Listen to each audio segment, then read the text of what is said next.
Hot fun in the summertime is back on the Infused Show. We're back in Delaware. Infused is brought to you by Terrapin Select. Be wise, be well. Shop terrapinselect.com for all your CBD and health and wellness needs. Now, let's do the show. With me back in the great first state, Mike Francesca. Welcome back, my friends. Hey Hello. there. Good to be Happy back. to be home. It is good to be home, traveling all through the great Northeast, meeting lots of people. But I'm excited today, guys. We're going to one of my favorite places. So if you join me today on the Infused Show, Mike Francesca and I are feeling like Pottstown's own Daryl Hall. I'm in a Philly mood, and we're virtually riding up the I-95 corridor into the great Northeast, right into the cradle of liberty, known as the beautiful city of Philadelphia, the city that loves you back, so that we can greet our special guest today. Throughout her career, she's been known quite simply for getting things done. And in our cannabis industry, we need more people like her. People who help visionaries organize and execute impactful experiences. She's the CEO of Beth Lawrence and Company, as well as an award-winning architect of programs, events, and experiences, who now serves as the director of programs and events at Philly Startup Leaders. Guys, let's welcome Beth Lawrence to the Infused Show. Hey, Beth. Hi, Beth. Hi, I'm so excited to be here. Thank you so much for having me. Oh, man, it's our absolute pleasure. Our absolute pleasure. How are things in the beautiful city of brotherly love today? Things are beautiful. It's one of those days that you look outside and you wish you could be outside, but I'm very happy to be talking to you all. Oh, very cool. Very cool. We're so glad you could join us today, Beth. There's so much we want to get into, because just reading about you and reading in articles where you've given your time to speak with people, we've got a lot of questions. So we're ready to go. Beth, I wanted to go first because I'm fascinated. We just got off the road, the team here at the Infused Show. We've been in New York, we've been in Atlantic City and Oklahoma City, attending all these big cannabis events.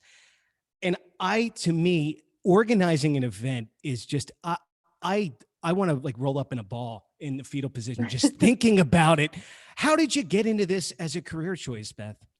You know, it's funny. I think I stumbled upon it. And then when I told my parents, I actually went into college as an English major. I love to write. I love to read. Hey, yeah, friend. Nice.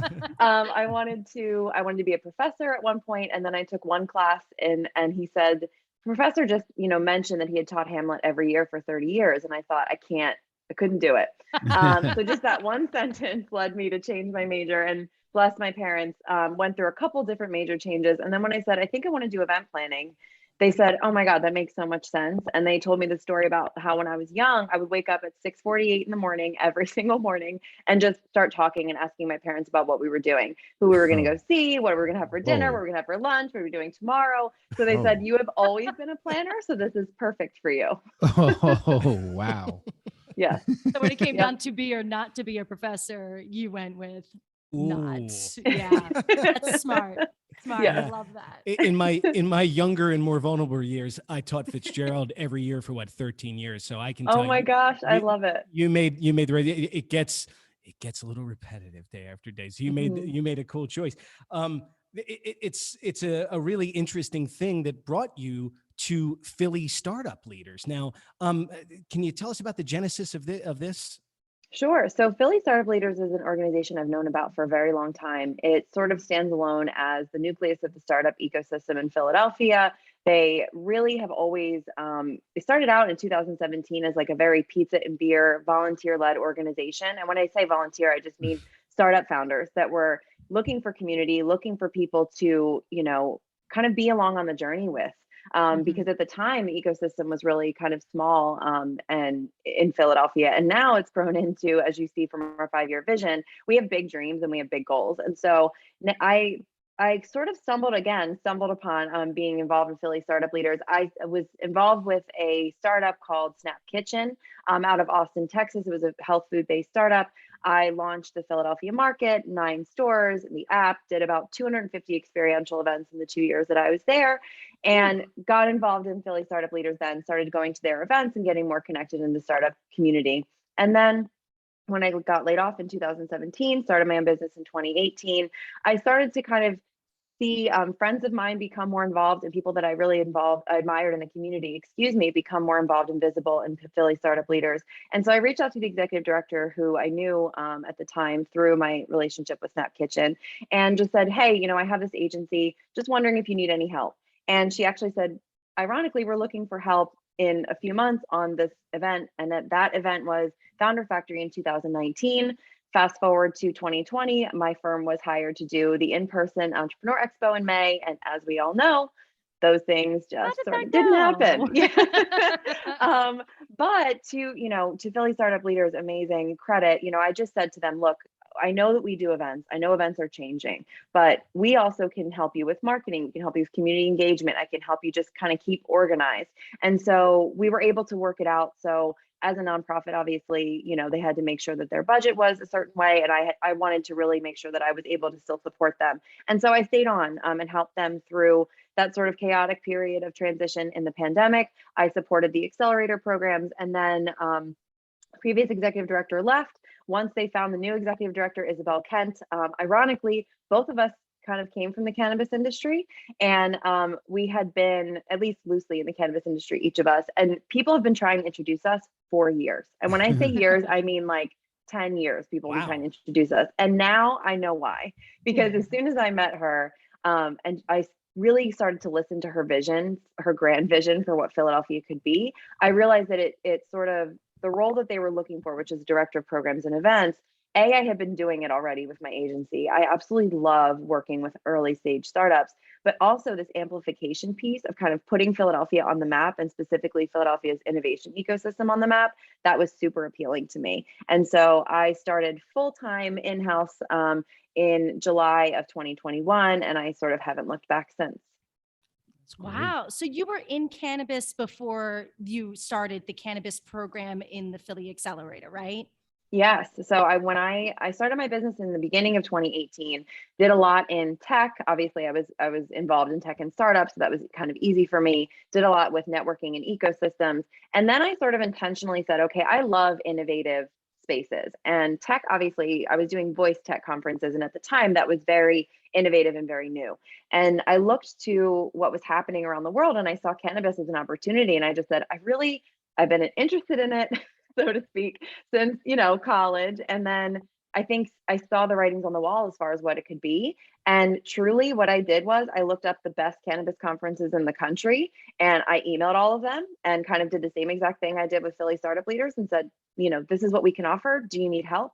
And one of them happened to be a very small conference company that does incredible things. They've been around since 2015, called Connor Global. And I was able to support their Cannabis Private Investment Summit a few times that year. And then from there, started to work more locally in the Philadelphia market, doing my own events and also supporting smaller cannabis companies and networking groups. Oh, wow. Yeah, that's really interesting, because I knew you did these events, and I knew you were involved in the startup stuff, but I wasn't aware that you were doing cannabis events prior to the accelerator program. So that's fascinating, as far as, getting your experience base and learning about the industry and learning about the plant and how everybody kind of comes together. And do you find that cannabis is any different than the other industry you've worked in terms of, you mentioned tech and some of the other ones? Oh, yeah. Is the community part of cannabis any different, or is it stronger, or Right. the same? Better, worse. Yeah. Oh man, that's interesting. I love the community part of cannabis. And I think before I did the accelerator, I would say it's different. And I think it still is unique. I think a lot of people in cannabis are still fighting, whether it's individual stigmas, whether it's the, systemic bias or racism that everyone of color faces within the industry. I think, so those things I think make people a little bit more almost like Philadelphians, like scrappy and gritty and like hungry and ready for it, which I really love. But I also That's think such a in good point. It's such a Thank good you. point. But I also think in cannabis, there's so much of people wanting to help and wanting just everyone to experience this beautiful plant in whatever way it makes sense for them. And so I really loved being kind of a part of the earlier stage, even though it's funny, like 2018 cannabis, I thought of being on the East Coast, I was like, oh, there's so many ideas that I have. And going to those investment conferences, they had all been done, right? Like done 3 times over, 4 times over. But still seeing the innovation within the industry, I think is really what brings it together in the community sense.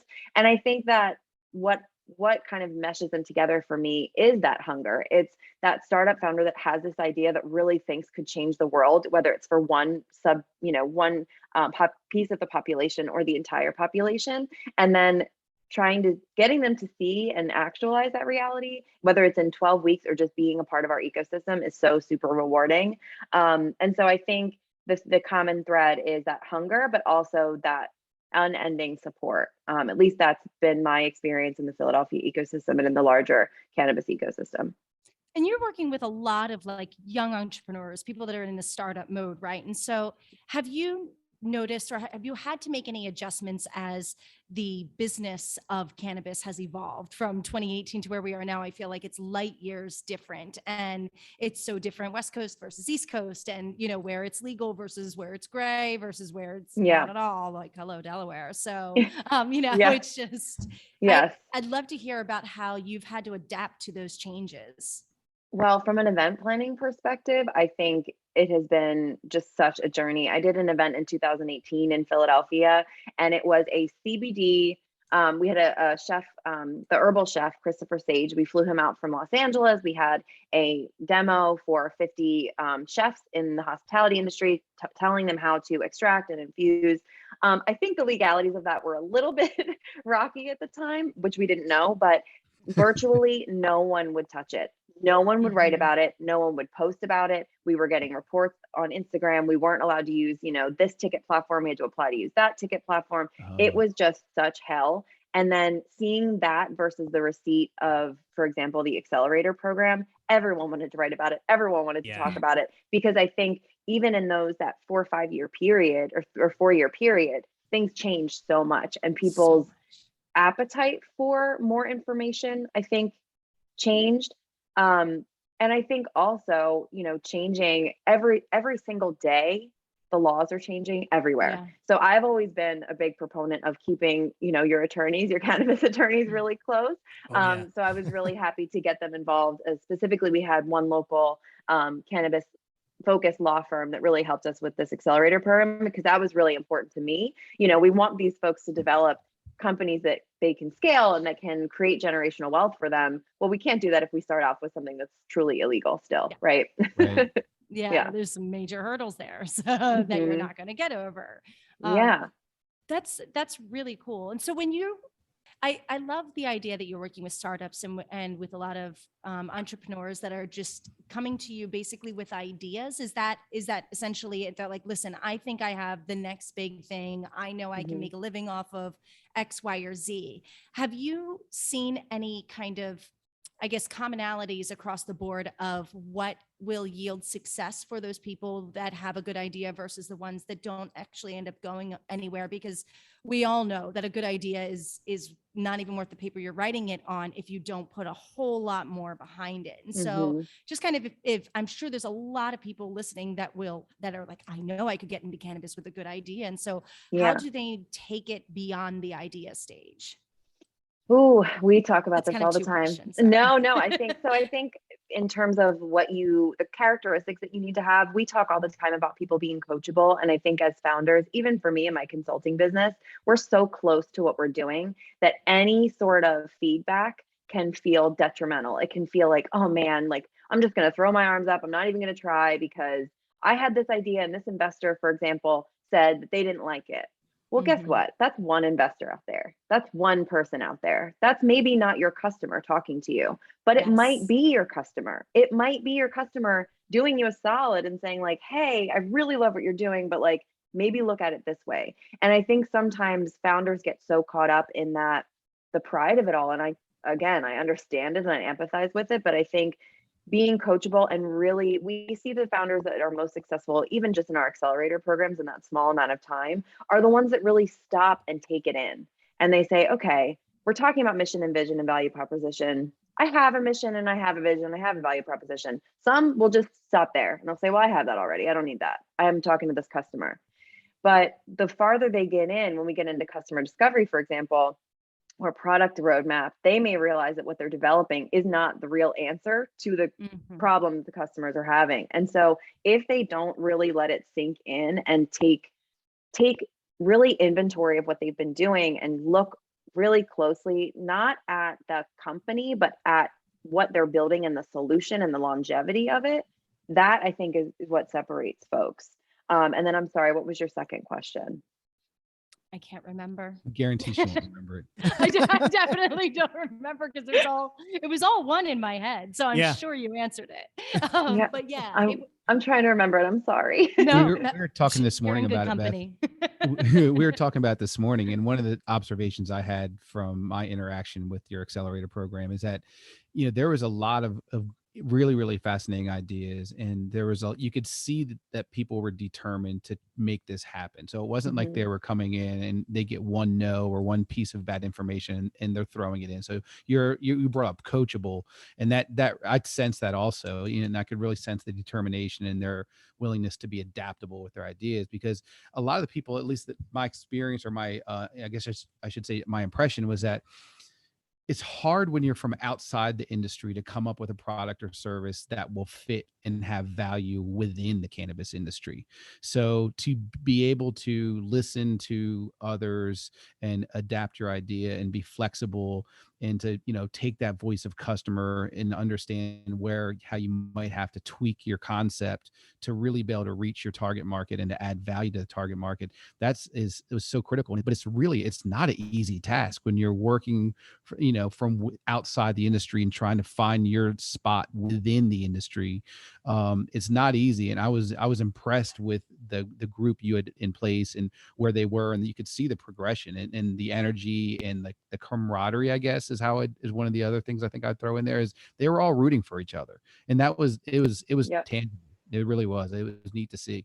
Thank you. Yeah, the camaraderie is huge for me. Again, talking about what I do, creating intentional, impactful experiences, because I think we've all been in a virtual program where it's like, all right, well, the speaker's done and thanks, and that's it.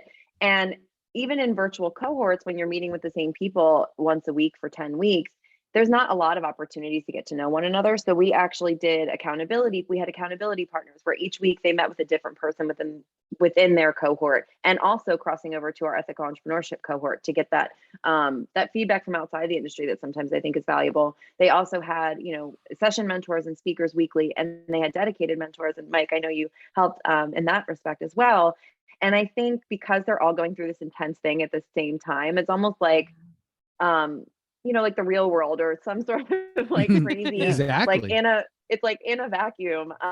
But that's the thing that really made me fall in love with what I do, whether it was tech, cannabis, ethical entrepreneurship, whatever we do, is formulating that camaraderie. And in that, it builds confidence, not only in themselves, but in like the collective. And then it's like, all right, we got this funding, we got this next step. And it's really cool to see. So thank you for noticing that. It was easy to notice. Yeah.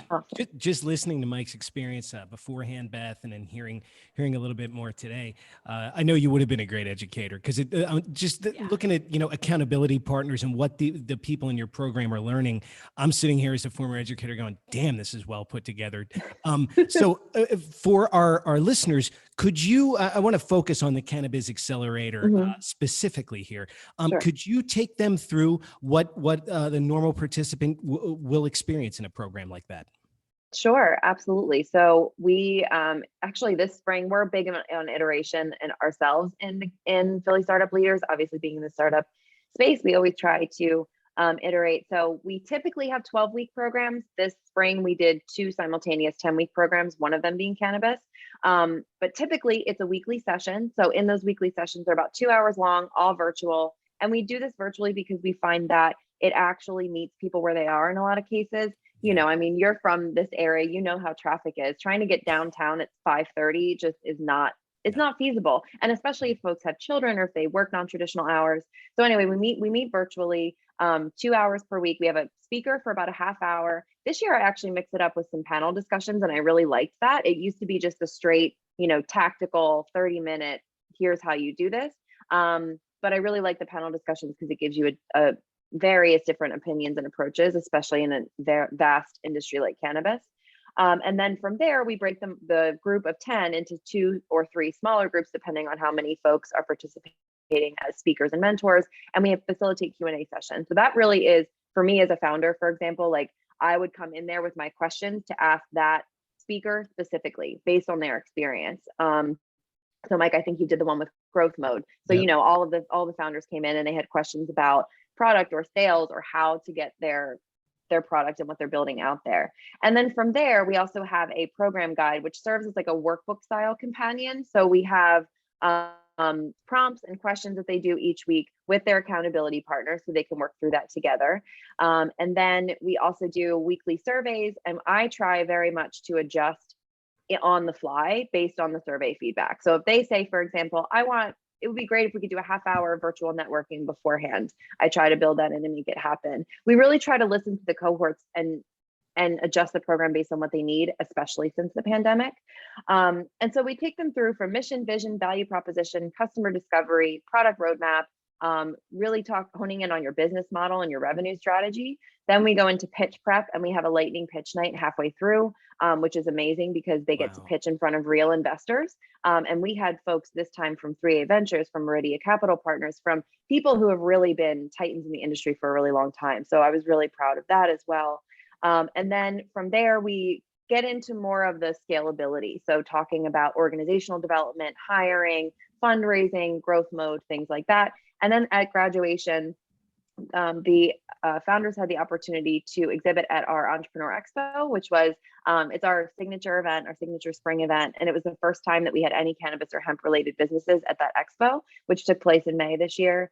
And they were able to be interviewed for our B-roll. So just being able to give them that amplification has been amazing. And then we try to work with them. We do have grant funding available to those who complete the program. And then we also we obviously work to continue to connect them to mentors or the right people at the right time.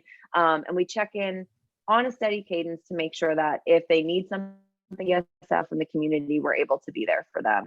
So that's really, once you're done, you're part of the PSL family, you're an alumni. So we really love to amplify what our alumni are doing. We love to make connections and really just grow and help them be as successful as they possibly can be.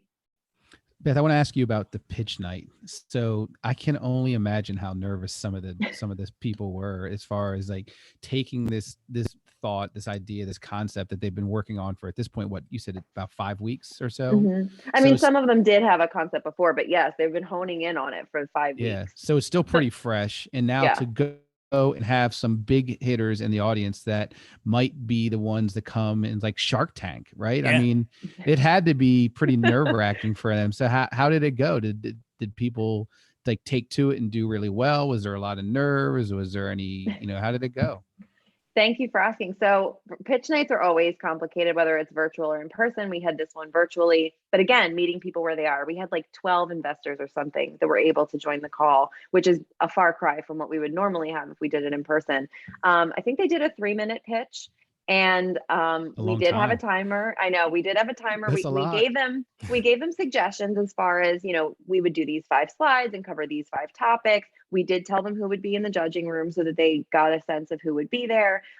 We did have some folks that very honestly said, I'm nervous, and just, kind of vocalize it. And it's okay. Like we always encourage that it's okay. And the best part about these pitch nights is it is like Shark Tank, but it's no pressure, because these people know that you've been working on this for 5 weeks, and they're there to help give you that critical feedback that can help take you over that roadblock. Because a lot of times that first pitch, you're really just saying like, hey, you're like screaming into the void. Like, does anyone think my idea is going to be good? And for this one, we had folks that are in the industry that were really familiar with all aspects of the plant and of the industry and the potential. And so I just told them that like, this is a huge opportunity that you're never going to get again.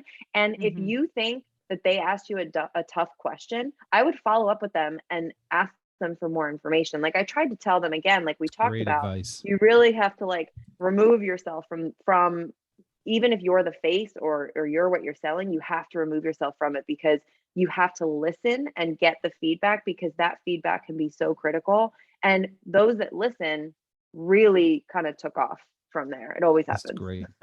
Yeah. Wow. what is like, is there a typical kind of like student for the program? Is there, demographically, age, anything like that that's like, or is it just anyone and everyone that has the idea and the drive and knows about the opportunity? Yeah, so we used to actually focus on only technology that was tech-enabled, scalable, and proprietary. We still try to have that scalable and proprietary angle, and most of what we do is tech-enabled. When it comes to the demographics of who we serve, Philly Startup Leaders has really built a foundation of supporting underrepresented founders in Philadelphia. In fact, these two last cohorts were the most diverse of any cohorts that we've ever had. And when we say diverse, we're not only talking about something that you can see in a photo. We're talking about veteran status, we're talking about socioeconomic status, we're talking about students, we're talking about neurodiversity, LGBTQ individuals. And so that's something that makes me very proud as well. And I think Philly Startup Leaders consciously always tries to do the best that we can to eliminate barriers for folks. For example, we have scholarships available for those who have an idea and have been working on it, but really, $500 is typically the average of what an applicant would pay. But if that's cost prohibitive for someone, we have payment plans and we have opportunities to really just be welcomed into the fold. And so we invite anyone to come and apply. Even if you don't get into our accelerator programs, we have so many resources. We have online communities, we have virtual mentors, we have so much other programming that you can be a part of. And then when you're ready and the time is right, whether it's our accelerator or our partner accelerators, we're more than happy to plug you in where it makes sense. That's awesome. I mean, networking is so huge, especially in cannabis. I mean, it's all, I mean, Huge, who yeah. can make the difference between your success and the lack of it, or even the timeline of Absolutely. your success. The So, timing of it too. Yeah. Yes, huge, for sure. huge. For sure. And especially in cannabis right now, timing is everything, because as we said, everything changes every day and opportunities, they come. And when they come, you have to be ready to seize them. Yeah. And I love that you're putting people that might be underrepresented in a position to have capital, Huge. available to them, because that is probably one of the biggest challenges I've heard people have in starting up in cannabis. So I love that you're doing that with the investors and the pitch nights. It's very cool. Yeah, thank you. Yeah, and we're, as a nonprofit, we're funded by sponsors, and so a lot of our sponsors will contribute to our grant programming as well. So it's really amazing to be able to give them, even if it's, we had someone in our program in 2020 who was part of actually the first virtual accelerator. It wasn't a cannabis accelerator, but we gave them a $3,000 micro grant, and they just raised $5.5 million.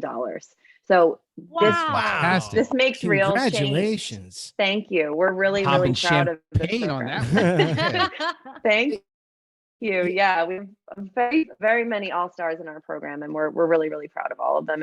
And really just being able, like, I love networking. That's really where I came from, that's how I built my career, as networking. So I love being like, okay, here's my network. Tell me who I can connect you to. Like, that's my favorite thing to do in the world, and especially startups that need it most. Yeah. Beth, I'm sorry. Go ahead, Nick. No, go ahead, Mike. I was curious about the expo, because is this the first time you had cannabis tabletops mixed in with the other expo exhibitors, right? Yes, it was. So how were the cannabis participants received? Were like from the traditional industry and traditional tech type people that were there, were they excited and curious to see what cannabis was bringing to the table, or were they kind of like, oh, I'm not interested in that, I'm more into just tech or whatever? I think we're very fortunate being in the innovation space in general. And because we started branching out from true only technology companies, that people are really just curious about what's new. And I think that they found a lot of because we didn't focus on companies that need to hold licenses, there was a lot more interesting approaches to cannabis and hemp I think people were really excited about. For example, one of our participants was the herbal Rubik's Cube, and he has an entire database that helps really patients have better health outcomes when it comes to all of the different ailments and illnesses that cannabis can treat, or at least help alleviate. And one of our videographer had an interaction with him, and he said, well, he told me, he could tell me based on what I'm feeling. He suggested like 3 or 4 strains that I could try. And that was just in one conversation. And then we had, Joint Topicals, which they're doing a hemp-based topical cream. She's a licensed, a massage therapist. So again, it's cool, I think, because people people are there just to see what's new. They're there to see what's new in Philadelphia and to support innovation in Philadelphia. And knowing that PSL had kind of spotlit cannabis, we actually got a lot more cannabis people in the door, and they also got to see what's happening in the tech ecosystem and make those connections, make connections to investors that they may not have even been able to see before. They actually got also to talk to service providers with one-on-one appointments. So we really try to make everything not only where it's like, okay, here's a showcase, but really tactical of like, if you're a founder, you can also get something out of this. So I think it was mutually beneficial. Yeah. That sounds great. Another feather in the cap of Philly startup leaders, Beth. Yeah, I hope you know this. I want to flip this a little bit. Is the people that participate on your panels and get to do the mentorships rave about the experience? And I want to tell Mike, if you get to know him, he loves talking business. He loves coaching. Mike came back from that panel like fired up. Mike, you had a fantastic experience, and talk about your experience there. And didn't one of the people follow up with you in New York? Yeah, it was really, I didn't know what to expect, frankly, going into it. I had never done anything like this. And I had a couple conversations with Beth, and I was very, very confident this was going to be a well-organized event. She said, here's what we're going to do. It was a panel with 2 other professionals or people from the industry. We each had kind of different expertise areas. And there was questions that we answered, like with the group. Was there about 15 or 20 in the group or so, Beth? Something like that. But yeah, we answered questions as a group. The 3 of us could kind of go back and forth, and which was a lot of fun to hear their perspectives and to build on each other's answers. So I agree. I thought the panel was it was fun for me to do versus me sitting there and like putting people to sleep with a 30-minute keynote. You know what I mean? So so we did that, and then there was, like Beth was saying earlier, there was breakouts where it was 5 or 6 people and then me in the room, and they could ask me whatever they wanted. And we had, I think, 20 minutes or so in each. So it's 3 different groups that would come through the breakout. And that's where it was really fun, because that is where it was almost like a mini pitch in some ways. They're like, here's who I am. This is what I have. And here's my question for you. And they would have a couple questions ready. And we could just talk through stuff, and it was really interesting. And one of the gentlemen from Canister, you know who it is, Beth, he's followed up with me a number of different times, and we've several different conversations. And then he came to see us up in New York when we were at CWCBE. That's great. Because this is one of the things I recommended. I was like, you have to get out in the industry more. Like, go see people. Like you're saying, Beth, you have to network and you have to like share your ideas. So I was like, find people to talk about your idea with and get their reaction. So he was up there doing just that. He came by our booth and, told me what he'd learned and, That's how great. his things evolving his concept. And it was a lot of fun for me. It's so much fun that it kind of inspired me to go and say, all right, is there other accelerator programs that I can participate in to help? Because it is a lot of satisfaction to help people who want to be helped, right? Not everybody wants it. Not everybody's coachable, but for those that are, I take a lot of personal satisfaction out of that. So I thank you for inviting me to participate. And I'm all for helping again. I know Nick and Francesca, not to volunteer your time, but I know you guys would love it too. And they really would. I mean, they'd be great. Yeah, we would love to have you guys. And I think we're looking for ways to do it again, obviously reevaluating whether we do it in Philly or whether we do it, New Jersey or somewhere else, just because Philly's a little behind. But I think it's definitely something we're going to continue doing. And I know that there's probably other accelerator programs, but I hope that you continue to be involved in ours. There really isn't. And I would love to stay with you guys for sure, Beth, but there really isn't that many. So it is, to me, at least in my estimation, it's an area where you can certainly make your mark and be, one of the top echelon ones, especially with your skills with event planning and networking and getting out there. I see how you could easily replicate this in different markets and bring the same high quality deliverables to the participants that you already have done. Thank you. Yeah, I hope so. It'd be amazing. I think it's really, oh, sorry, Nick, go ahead. No, I was just thinking on the fly. I'm like, wow, we go to trade shows all the time and talk with people in the industry about what they're doing. It'd be really cool to take Infused to one of the startup programs and just talk to the young people and give them exposure before, help them get in the industry. I'm just It would have been great at the expo. It'd be awesome. Yeah. They come on and they can product, talk about their concept and all that. That would be a And fun thing I to can do. even share, the blog posts about all of the companies in our program. And if you want connections with them, I'm more than happy. Again, like that's something we do, is connect them to amplification opportunities, and this would be huge for them. So I can also share that with you if you want. Oh, cool. And Francesca, I'm sorry I cut you off there. No, that's okay. I think it's one of the things that I find so, I guess, valuable just hearing about this is that as somebody who is new to an industry that is in its infancy still, there's a lot of questions around readiness. It's like, when am I ready? When is the market ready? When is the industry ready? And so having something like PSL is like, you have this whole community that is helping you to get ready and is telling you, okay, now you can take the next step. And now you're ready to go to this person. And now you go to this stage, and you really give them a roadmap in a very wild jungle of a landscape. So I think that there's so much value in that, because there's a ton of self-doubt and insecurity that goes in with being an owner, being an entrepreneur, being a startup. So that is probably one of those maybe like soft values that is incredibly worthwhile in terms of its value. So I love that. Definitely. Yeah. And we actually see, it's funny that you said that, because I think the readiness and the confidence, I mean, we all deal with imposter syndrome. Obviously, the closer you are to privilege, usually the less you deal with it. But, imposter syndrome is something that I notice that happens in every single cohort that we have. And we notice, for example, that women typically apologize during their pitches if they mess up or something more than men do. And again, this is typically, I'm not trying to be general with everything, but I've noticed with our pitch nights that happens. And I think that that's something that we work on in the office hours. We have office hours weekly with myself and Isabel that we try to really kind of replicate what we do in the Q&A, where we answer whatever questions that they have and help them circumvent whatever challenge that they're having. And a lot of the times the challenge is about believing in yourself. And I think having community helps you believe in yourself, because it's so much easier, even for us. Like, it would be easy for me to be like, Francesca, you're so amazing. I just saw your LinkedIn. You've accomplished so much, and probably you do the same for me. But if someone asks you to list your accomplishments, like, oh, I don't know. I'm just trying. I'm just, whatever. And Getting it's like, by. Yeah. That's so finding the community is super important aspect of that, I think. Love that. As far as community goes, Beth, I want to ask you this for our listeners and the people we talk to that aren't in the area. Like, we obviously here, Wilmington's like little Philadelphia. We love Philly. We're all sports fans, but we love the city of Philadelphia. And I always tell people who assume they know something about Philly or the culture, I'm like, no, you don't. You got to go. You got to experience it.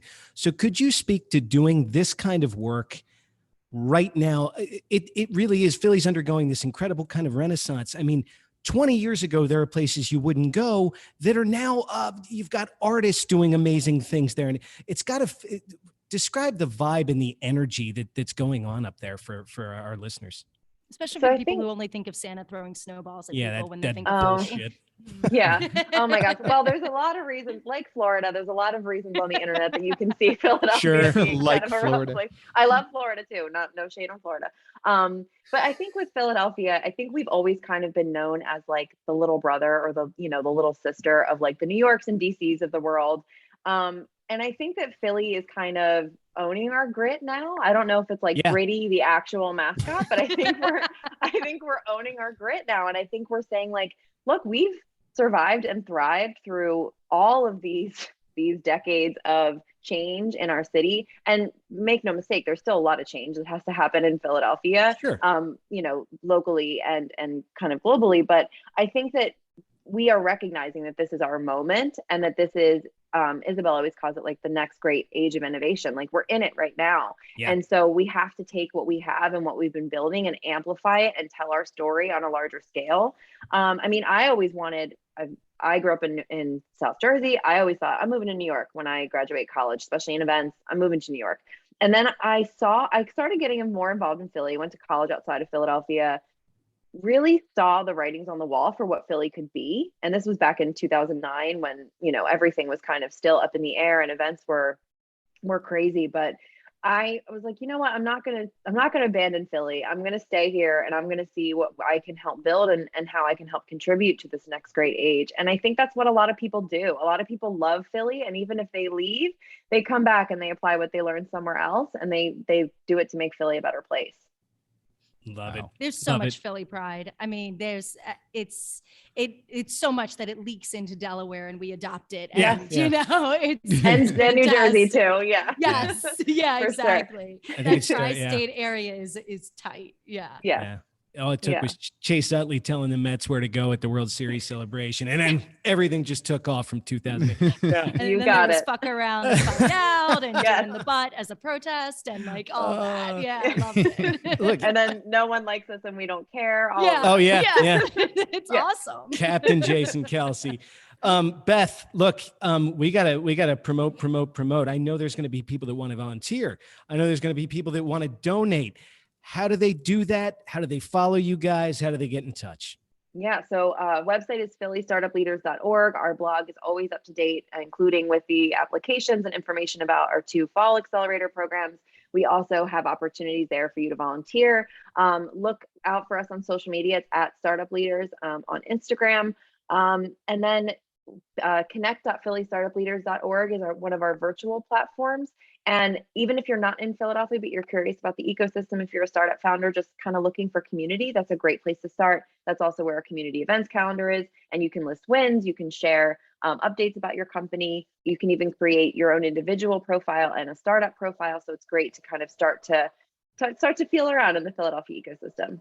Nice. Very cool. Outstanding. And then, Beth, if you have a moment, I've just been handed some fun questions for the end of the show. Sounds good. Would you care to join us?